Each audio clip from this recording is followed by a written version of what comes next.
Hello ladies and gentlemen. Today I'm adventuring into modeling King Tiger 2 and I'm gonna attempt to build the cables for the tank. So there we go. First, obviously got a reference laid out for us on the hull. So what I'm gonna do is I'm gonna add a curve. I will create a basis segment first, which we're not selecting anything actually, and then we'll just go add object and we add a curve, a baser. We want to make sure it's not too big, because what we're gonna do is we're gonna move the curves points, control points around, and if our blades are already too big, it's gonna be messing around with the radiuses. So go in edit mode, rotate the vertices all so it's nice and straight. Actually change the transform to bounding box to make sure we're not messing around with the curve. There we go. So it's nice and straight all around, and then we just literally in edit mode we just extrude the base all around, ideally around the points where we the actual curve to follow. So like this, we just sort it out so it follows around. Now the subject of this is we ideally want to create something that looks like a metal twisted cable, a tow cable like the real tanks would have. And the whole point of it is just so it looks somewhat nice. This is going to be a high poly version of it, so we can add a lot of little twisty details to it, as opposed to a low poly version of it will just have a simple pipe following the shape, and then we'll have the details projected from the high poly onto it. So first we just laid out our basic shape using the curve. That's just as so. We just follow the extrude, extruding the vertex around. It's the shortcut E, and obviously G for grab, to grab the actual vertex and just move it around just to make up a nice little shape. We move the baser control points around so it makes it nice and round, and the shape looks somewhat true to a form. Alright, and just keep following around to start taking shape. Again, E is your for extrude, and G is for grab, so, and R is for rotate. So you just want to make sure this stays nice and round and flows nice and smooth, just like the steel cable would, because those things are very unyielding and it's gonna be a hard time to bend it. But if you bend it, it's sort of gonna bend it nice and sort of a nice flowing shape basically. So it's not like a rope, rope you can twist in a knot. Steel tow cables, especially something that can take 70 tons like King Tiger was, you can forget it trying to tie it in a knot, well, unless you're Hercules or something. So yeah, if you do it, let me know. I would like to see that. I'll just keep extruding, so I've got a nice little shape. Yes, something like that.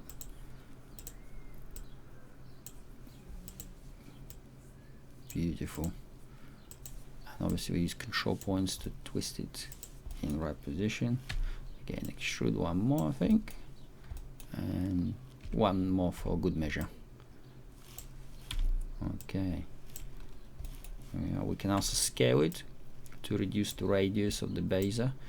As you can see, we get this little funny wavy line. We don't want that, we just want it to be nice and smooth. And we can also take this handle and just turn a little bit down and that, and we adjust this to one shape. Maybe I'm just being a little bit picky. but I guess sometimes with things like this, it's the devil is in the details that make your model to look nice. Okay, here we go. So in the side view it looks good, but if you look at the top, well, it's quite flat. We at the moment it's just a simple line, and we really can't see where it's going or where it's stopping. So what we can do is we're gonna go into the data on the actual object. We go into depth, and we're just gonna extrude it a little bit. So it's say 0.02 of a meter, that's good enough for radius. And then we grab the vertices on the control points and we just move it around so it just sits outside the hole, so it doesn't protrude inside the actual hole, because it would look really strange if it does. And we just sort of move these things around a little bit so they just end up looking like it's actually lying on top of the armor. Obviously there's going to be a loops supporting it, the little brackets, which obviously going to be added later on, but at the moment just we're doing a cable. So just move it out bit by bit, no rush, one bit at a time. Oop.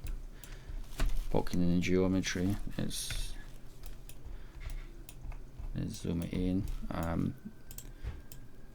The del button on the numpad is actually brings the object you're selecting, or for that matter is the vertex, into the frame. So if you ever get lost like what I just did in the inside the object or tank, inside the hole, inside the mesh, because I am inside the mesh actually, believe it or not, because we're working from inside, obviously we don't want it to be sticking into the armor. So I'm just checking it's not sticking in it, so I'm sitting inside actually like a little mouse. And pardon my puns, and just move it around. So it makes up a nice shape of a cable going around, so like it is attached to the actual armor. So lay it nice and straight. There you go. So it looks a bit nice and flowy. Like that.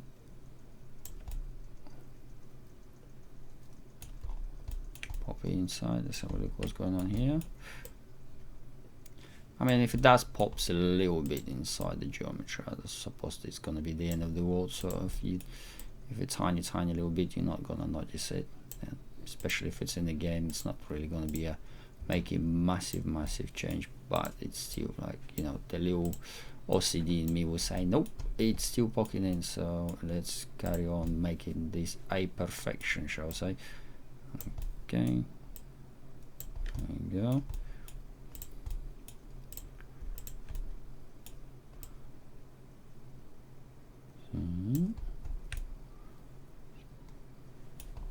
Because again, the loop is the cable is lying in a funky shape, so there's a little bit of arrangement going on here. So goodness, missed that one, so I'll just put it back in, lay it nice and flat on the armor. How about that? Yeah. Takes a little bit of time, but no worries. So I think, well, you think this is done? Well, for low poly, yeah, this would be pretty much it. I would obviously adjust things like before I convert it to a mesh, I would adjust the preview resolution to make it lower. So obviously preview resolution will give us the nice and smooth shape, or coarser shape, obviously along the axis of the length. And then obviously you got the actual resolution on extrusion here. It will give us the actual radius, give us the amount of the edges and vertices added to it. Obviously we don't need as many, so we can 4 probably is about as good as we need to be, nice and smooth shape. So it gives us nice good silhouette whatever angle we're looking at it, almost indistinguishable to human eye outside. I mean, if you're gonna look really close, you go, ah yeah, I could see the ridges, but from that distance or even a close-up, not really noticeable, and that's probably what's the matter in the game. I think you just want to keep your actual silhouette edge flow is dense enough, but obviously not so taking too much of your computer memory and processing power to display all that. So it's always a trade-off between how many polygons you want to have and how many you don't want to have. So here we go. Let's get a cursor to a beginning of this thing. This is our object, and I just did the object mode, and I'm just gonna look at the top of it. It gives me a good idea what size is actually cable would be. What do you think is good cable size? Let's double check it on up against the reference. I might add just a little bit, make it a little bit thicker, so I'm just gonna add extra couple of mil on the radius. There you go, something like that. Does it look good?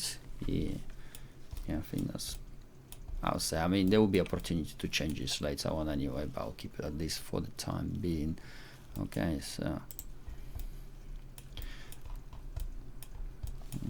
we deselect that. Obviously we got the cursor already here where we need it, and we just make sure we're in object mode, nothing selected, and we just add another curve, and we add a little circle. Now on the size is obviously 1 meter. 1 meter is a bit too much, so I'm just gonna change it to something 0.02, which is give us about the same diameter as the original steel cable we have here, but we don't need it that big either. So what I'm gonna do, I'm gonna go into edit mode, and I'm gonna make this not a single circle, but I'm gonna make multiple circles to make up an effect of a twisted cable. So obviously A for select all, S to scale, and we'll just scale it all down just like so. And then what I'm gonna do, I'm gonna leave that one in the middle because it's gonna sit in the middle of the actual cable, and then I'll do Shift and D for duplicate. I will cancel that, and I'll just drag it up. Now the idea is that the actual steel cables, they're not a uniform round size at all. The twisted strands do deform, and so what I'm gonna do, there's some sort of a tear or acorn shape really when they all get together in one place. So what I'm gonna do is just I'm gonna scale this a little bit to give it a little bit more of a tear shape, shall we say, a little bit more distinct, just like so. So yeah.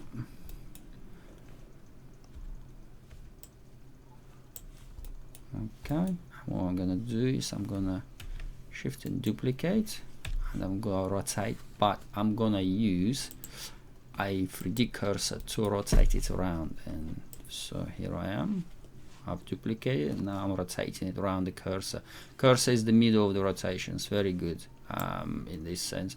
Also I can hold the Shift and Alt and rotate it, and that will snap my view to the top 100%, so it's nice and true top view, nice and easy. Again, Shift and D, I will rotate it again, and I want it to be a little bit randomized, but at the same time, that's why I'm not using array modifier or just as I, so because I wanted to have a little bit of difference in the gaps. And do this again, and we rotate it back into place, and we'll just carry on.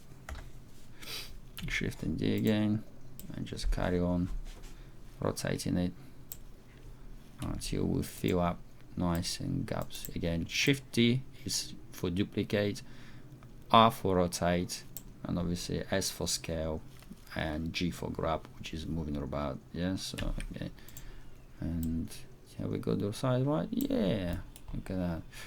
And then I'm just gonna randomly just move things a little bit, go go back into the bounding box transform and just move things around a little bit to make things somewhat a little bit more random, because again, devil in the details, and the symmetry is basically gives away this subject like being too perfect, and that too perfect sometimes does break the believability of things. Yeah, it's like sometimes you go, oh yeah, that's CG, but we want to break away a little imperfection, cost us nothing, but it's good to just mess them about. Again, we got a resolution preview here on size 12. We want to drop it down a bit because we're not gonna be we're gonna use a lot of processing power when we're gonna start putting this cable on, and we just don't want to do that. Okay, I also can see that my radius is not exactly perfect, so I can just take this whole thing and scale it up to fit our diameter. I mean, good thing about using this kind of method to create the cables is that you can edit and alter shape anytime you want, including the size. So let's get resolution preview a little bit higher. So 6 probably is good. 6 looks good. Okay. So I'll do back into object format. Select our actual baser that we're gonna make a cable out of. Up here we just turn it into 0 and go into object, and in the object we do a bevel. Obviously you can see here, object, select that, and boom, look at that, we've got this nice well, I don't know, looks like a spaghetti. I mean, as you can see, if you do this, we can actually edit this, and we can adjust this anywhere we fancy to, so we can twist things a little bit, so make it a little less uniform, like make it a little bit more interesting if we want to. Yeah, so there we go. So that's our cable. I don't like this part, this looks a bit too flat, so I'm just gonna change it up a bit. I don't think it's here. Oh, there we go. Okay, right. Now the fun part. As you can see, at the moment it just looks like I have a bunch of pipes with spaghetti. I would say it more looks like a spaghetti, really, and that does not really constitute looking of a cable. Now the fun part of this is you just in the edit mode of your actual cable or baser that you originally created to be this shape to follow around. You select the vertices, your control points, and you can go on to tilt, or a shortcut is Control and T, and then you just twist it. The reason why I selected all of them is because they all twist together. I mean, you can twist one at a time, but if you twist one at a time, you have to go through every single vertex and then twist it one by one. When you do this, and they all twist together, so you just twist one section at a time. I mean, perfect example would be if we just twist one. As you can see, you twist this, then you have to go on, you twist this, but as you can see, you twist in one part, the other one untwists, which is yeah, you'll be there forever doing that, and I don't want to be there forever, so obviously I'll just twist it that way. So then you might want to go through minor adjustments and go, okay, this is might need a little bit more twisting.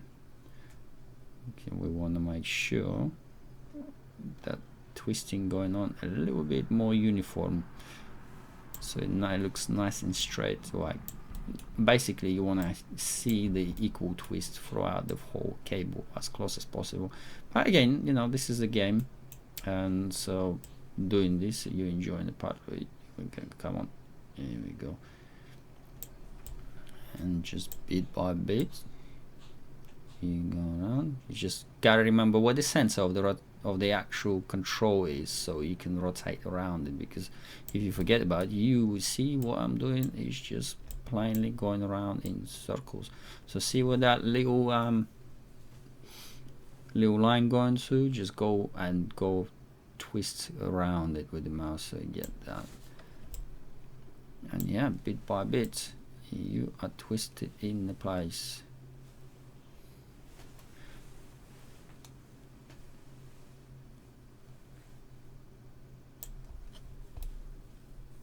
So yeah, I mean, you're getting somewhere with this.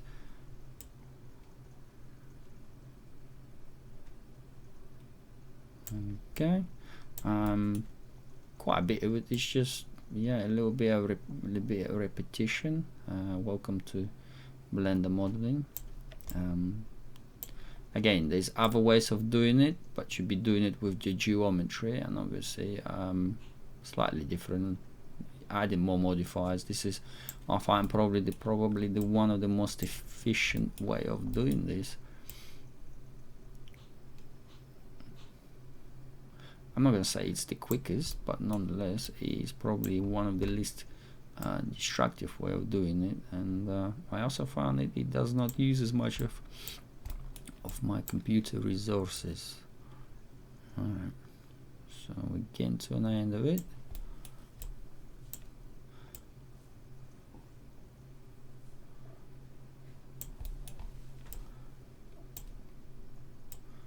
And then we just twist everything in place, just like so.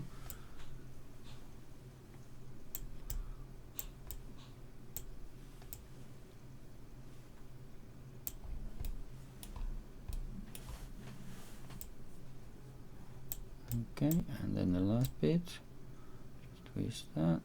Look at that, now it looks like a twisted spaghettis. Okay, and I did that. And that's yeah, going around and then a little bit tweaking it to make it look a little bit better probably is a good idea. So, but in a nutshell, yeah, with some minor tweaks, this probably would be quite possible. The only thing you'll notice, obviously, when they go around and twist, you could see these funky ridges. Just increase the preview resolution.